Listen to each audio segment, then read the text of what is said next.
আসসালামু আলাইকুম। আপনারা সবাই কেমন আছেন? ভাই ও বন্ধুরা, আপুরা, তোমরা সবাই ভালো আছো? আশা করছি সবাই ভালো আছো। তো আমরা একটা পিকনিকের আয়োজন করছি। শুক্রবারে আমার মামাতো ভাই ও বোন সবাই মিলে আর কি গরুর মাংস আর ওই যে পোলাও চাল দিয়ে পিকনিক করলাম। তো যে যেখান থেকে দেখছেন আশা করছি সবাই ভালো আছেন, সবার জন্য দোয়া থাকলো। তো এই বোনটার পাশে একটু সাবস্ক্রাইব করে পাশে থাকেন, ভালোবাসেন। আপনাদের ভালোবাসা ছাড়া কোথায় যাবো বলেন?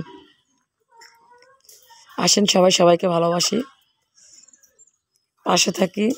যদি আমাদের ভিতরে হিংসা থাকে মূলত কিছুই হবে না। আমরা হিংসা বাদ দিয়ে সবাই সবাইকে ভালোবাসি, তাহলে সফলতা পাবো ইনশাআল্লাহ একদিন। তো এইটাই, যে যেখান থেকে দেখছেন সবার জন্য দোয়া থাকলো। দেশ ও দেশের বাইরে থেকে দেখেন সকালবেলা কলার মোসা আমার মা ভাজবে। তো এটা সুরায় ওই যে দুইটা আছে, একটা শীষ আছে, একটা পাপড়ের মতন আছে, এটা বের করে তো শাকের মতো কুচি কুচি করতে হয়, করে আলু যেভাবে ভাজে ওইভাবে ভাজতে হয়। হেব্বি স্বাদ।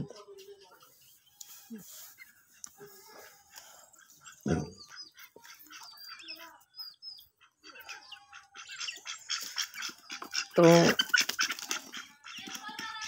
যেমন আগুনের কাছে রাখলে কিছুই থাকে না, তো আমাদের মনে যদি হিংসা থাকে তাহলে কিছুই পাবো না দুনিয়ার ভিতরে। এই দুনিয়া তো না, আখেরাত তো না। তো সবাই একটু দোয়া করেন আমার জন্য, আপনাদের জন্য দোয়া থাকলো।